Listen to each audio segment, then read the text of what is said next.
Hi, it's Shar here with Pat Lovro from Progressive Suspension. Show us what's new this year. Hi, Shar. Well, what we got new here this year is a whole new shock line for our adventure touring models.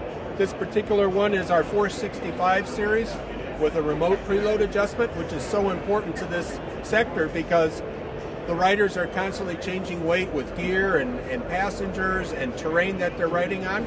And what we've done is address that to make this literally an adjustment on the fly of the bike. Why don't you show us more on the remote reservoir? Okay, Shar, if you see right here, the shock and its installed fitment is very difficult to reach, to make adjustments of any nature. That's why we developed the remote preload adjustment, which is located right here on the starter housing. And it's simply by turning this knob clockwise or counterclockwise, exerts a hydraulic pressure to a small ram on top of the spring and either compresses or loosens up the preload on the spring itself, thereby adjusting the amount of sag the bike has with whatever weight is being given at that time. Hey, Pat, what have you got going on the front lines of suspension here?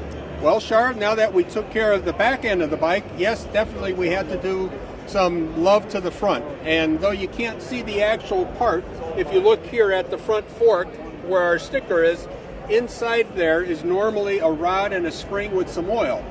Not real rocket science when it comes to controlling compression and rebound on the front end. And we've replaced that with an actual cartridge assembly that does the metering the right way. It's a sealed unit with a spring assembly. Once it's installed, it has adjustment feature for preload, but better yet, it's lifetime and you never have to worry about it ever again.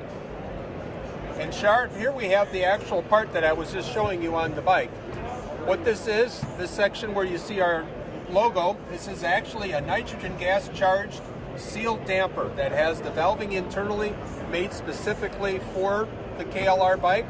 We have our progressive rate spring at the bottom, and what is not shown but inserted in this location here are the preload spacers, so we can adjust for the specific rider's weight, carrying capacity, as well as terrain that he's going over. And as we move over here is an excellent visual of what is on the KLR itself.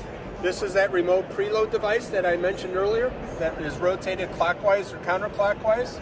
And this is the cylinder that's on top of the spring that will either expand or contract, putting more or less force on the spring. And again, making the adjustment for ride height, carrying capacity, and number of passengers. Literally a set on the fly adjustment. Thanks, Pat. It sounds like you've got a lot going on this year. Yes, we do, Shar. Thank you.